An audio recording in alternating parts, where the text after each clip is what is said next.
Kaibigan niya. Ang tunay na best friend niya, sinabi ko nung araw, ang tao. Hindi ako. No? Ang tao ang kanyang mahal na mahal. Hindi po sila Sige. Alam po ninyo, nagulat ako nung sinabi magsasalita ako dito. Pasensya na kayo. Uli ako nakadating, no? Pero alam ninyo, gulat ako na sasabihin ko alam niyo naman halos ang pagkatao ng ating dating Pangulong Duterte. No? Wala siyang ibang concern kung hindi ang Filipino people. Ang kaibigan niya. Ang tunay na best friend niya, sinabi ko nung araw, ang tao. Hindi ako. No? Ang tao ang kanyang mahal na mahal. Alam niyo, makikita ko yan Nung pagdating kami ng eroplano dito, ang unang tanong niya sa akin nung landing na kami, may pera ka ba dyan? Sabi ko, meron yata akong $550 na Hong Kong. Kasi galing kaming Hong Kong Yun lang ang laman ko at saka may card ako. O sige, pagdating natin sa airport, pakain mo lahat ng mga kasama natin sa aeroplano. Gutom na lahat yan. Kalaban niya yun yung pa yung nanghuli sa kanya. And then bilihan mo sila ng mga jacket nila kasi malamig. Hindi niyo alam yung mga istoryang yan. No? So nagkahiwalayan na kami. Dumating siya sa aeroplano, binaba siya. Sinabi sa akin, dadalhin siya sa ospital. Sasabihin anong ospital, kung sinabi sa akin. Nalaman ko na lang kinabukasan ng hapon kung nasaan siya. So these are mga pangyayaring hindi niyo alam, no? Nung unang umaga, kasi ako unang nakapunta sa kanya before the hearing. Sinabi ko sa kanya, Mayor, ayaw ko magpakita ng lungkot. Alam mo naman si Mayor, ayaw niyan magagalit lang sa iyo, sisimangutang ka lang. Baka hindi ka kausapin nun Sabi sa akin, Bong, halika, upo ka dyan. Kaya sabi sa akin, tignan mo yung kamay ko. Tanggap ko naman ito tignan mo, ang gulo ng buhay ko, tignan mo yung mga palad ko. Nakita niyo na yung mga palad. Lahat ito, sabi ko, may galit ka ba sa wala? Ano to? Epekto ito ng leadership ko. No? Wala akong sinisisi kung sa tingin nila, pero sana bigyan nila ako ng pagkakataon na masabi ko yung no? Sabi ko, unang-una kong tinanong kasi sa kanya, ano ba may pinirmahan ka ba dito? Wala, sabi niya gano'n. Anyway, yun lang, may warrant of arrest na pinagita sa'yo. Wala. So naisabi ko lahat yun ng manifestation ko. So wala na kami pinag-usapan. Yun lang pinag-usapan namin. May kumusta ang mga tao. Sabi ko, explain ko sa kanila kung how you reacted nung dumating ka. Maraming nagsasalubong sa'yo sa airport. Wala namang pagkakataon na masalubong ka kasi you were whisked out and dinala sa ospital. Dinala kayo sa lugar na hindi ko alam. So yun ang sa kanya, hanggang nung pangalawa at pangatlong bisita ko, tao pa rin tinatanong niya kumusta ang sabi ko, kumusta, okay lang ang bayan natin. Pero hindi ko masabi sa kanya anong mangyayari. Ayoko magbigay ng mga negative reports sa kanya except na yung pamilya. But he was in a very high spirit. Sabi niya, hindi nga ako pinapakain dito, ayoko yung pagkain sabay tayo, kain tayong dalawa. Sabi ko, sinamahan ko siya kumain. Sabi niya, pangit na pagkain dito. Sabi niya, gusto ko saging at saka isda, munggo at saka daing. Sabi ko, gawa natin ng paraan yung mga bosa, pero kasi mahirap so yun ang mga those are the things na gusto ko malaman yun notwithstanding ano ang nangyayari sa kanya handa siya malakas yung kanyang sa aeroplano siya ang tulog ng tulog ako tatlong oras lang ang tulog ko sa aeroplano buong trip. Relax lang po si President. Kumakain siya miski na hindi masarap yung pagkain. McDonald's lang yung pagkain namin sa aeroplano and then mabuti pagdating sa sa Dubai may nagpadala ng fried rice yata yung kinain niya. Yun ang kinain niya. Ako naman hindi makakain kasi iniisip ko anong mangyayari sa kanya. Pero buong kahit tulog siya ng tulog. Then sabi niya basta gusto ko lang bigyan ako ng pagkakataon na masagot ko lahat ng mga charges kung meron man. Attorney, can I ask something? What can you say about Lacanislao? Is he stealing a lie or he is stealing?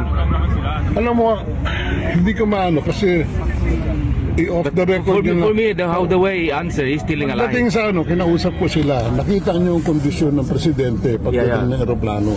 Hindi maganda. Hindi siya binigyan ng pagkakataon na... And when he signs here, it's a... Pagdating, isa lang ang hihingiin ko sa inyo, dalahin natin kaagad siya sa ospital. No? Yun lang. Umuha naman sila na talagang nakita nila yung itsura ng presidente He was telling that from the he's time na tired, he was moved out from nagkakagulo-gulo na daw. Ako nakita ko lahat. Nakita ko You lahat cannot catch a fish from the tail. Oh, so, yun ang we were thinking na makakabil siya, hindi naman siya pinabil. Tinatanong ako nila na, di ba, dinala namin sa competent judicial authority. Aba, problema niya yan, hindi ko alam yan, sabi ko. Tsaka walang competent judicial authority na sinasabi. According to them, it's Remulla who is the competent judiciary. Hindi, he's part of the executive department. How Exactly, can Attorney. he be a competent judicial authority? According to them. Binago na niyang mga batas natin. Lang yun. Now you know. Gusto lang po namin ipaabot sa Filipino communities po sa iba't ibang bansa na andito po kami para kay President Duterte. Ngayon ko naman sa inyo, magpapasalamat ako sa lahat ng Pilipino na nasa Europa na gustong ipauwi na si President Duterte. Tuloy natin ito, suportang ito, tsaka itong laban na ito. Ito lang po ang simula. At saka nagsalita na ang tao, binoto lahat ng... Sa Davao, wala siyang natalo ni isang kandidato. Yes. Buong Mindanao, Duterte. Landslide winning for Rodrigo Duterte. Walang hindi siya. Kasama ni dating Pangulong Duterte, kamusta naman ho inyong kalusugan ho? Okay na ako. Alam nyo, nung dumating kami, sabay kaming inambulansya eh. I was told na tumirik na lang daw ako sa immigration ng pagdating ko. Dineretso ako doon sa Francisco's Hospital sa Rotterdam. Sir, baka nalamigan ka noon. Baka sa apat. Hindi, siguro wala nga akong tulog at saka kain. Stress na yun lahat. Basta dinala ko doon, ang sabi naman sa akin, huwag kang umalis kasi namimilig raw buhay mo. Sabi ko, teka muna, pag ako pinasok niyo dito, hindi ako makakalabas dito sa ospital na to. So I had to tell them na I want to check out at 11 o'clock, lumabas ako ng ospital. Dumating kami ng hotel, 1 degree ang temperature. Pagkatapos wala pa kaming kwarto. Hindi alam nung taga-hotel na may mga kwarto ko. Yes, sa kanyang pagkapanalo sa pagka-mayor, alam na niya Alam na niya yan, alam na niya, nasabi na sa kanya. so anong feeling? Hindi naman pwedeng hindi mo sasabihin sa kanya na nanalo siya. Masaya siya. I can presume. Alam niyo hindi na ako nakapasok sa kanya magmula nung nakumpleto nila yung legal team. No? Hindi na ako nakapasok kasi hindi ako expert dyan sa international sa mga ICC na yan. Ang ano niya, choice niya yan kung sino magiging abogado niya. Ang choice ng pamilya is si Kaufman at saka si Kaufman. Sabi ko, I'm willing to help. At sa akin lang, bigyan lang ng pagkakataon na mabisita ko siya. Kaso nabuo na nila yung team. So, yun ang ano dyan. Sorry. Yeah, so yun ang sitwasyon. So ngayon, tuloy lang natin yung suporta at saka yung dasal na makalabas siya, no?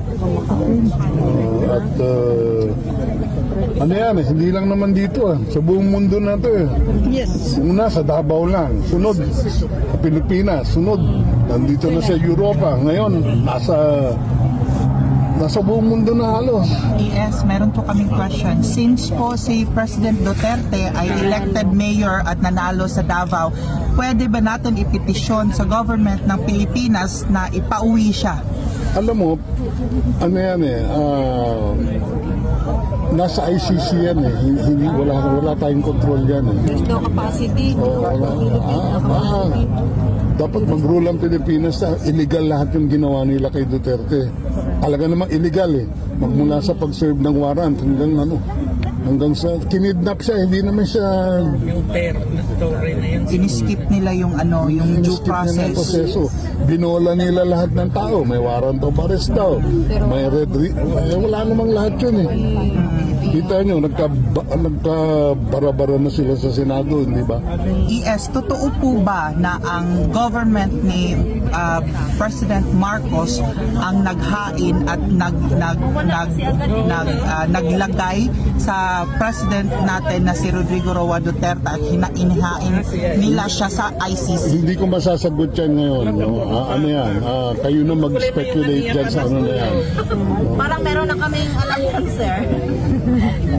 ES, sa pahayag ni Toby Chanco na laglagan na sila dahil parang sinabi ng administration na ngayon na nilaglag si Toby Chanco na siya daw yung nag-file ng para parating si Pangulong dito sa The Hague. Anong masasabi niyo po doon kay Toby Chanco? Anong tanong mo? Sa alyansa po na nagkakagulo na sila sa alyansa. Ang sinasabi ni Toby Chanco, noon pa lang ayaw niya ang impeachment. No? Inasa niya sa House kasi ang House ang may sabi na ang House ang may ano diyan may capacity diyan about the impeachment. Isang bagay naman itong pagpadala sa kanya dito sa Hague, no? Ang may ano diyan ang executive department, so sila ang magturuan na silang dalawa kung sinong ang lumalabas siya, pareho sila yung kasalanan yun. Thank you, AS.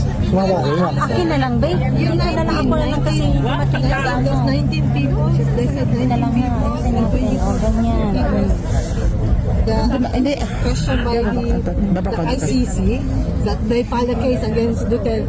Do they have those witnesses? The family, the relative, or I just don't, the Republic of the hindi Philippines? ko alam yan because I am not the lawyer for that. Let the lawyers answer that because I've done my duty. That's the big question. Because it is, are they possible that we can bend Duterte in here or no? Hindi, ang abogado na ang abogado na sasagot yan. Yung umahawak, ayoko na makialam dyan. Attorney, ano po ang opinion po ninyo sa resulta ng Senate hearing ni Senator Amy Marcos na sinasabi na nasampahan na po sila sa ombudsman?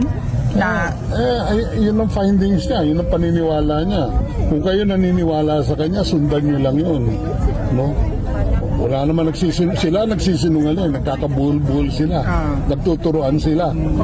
Since po ang executive department na si Secretary Remulla, sila po yung idinidiin ng according sa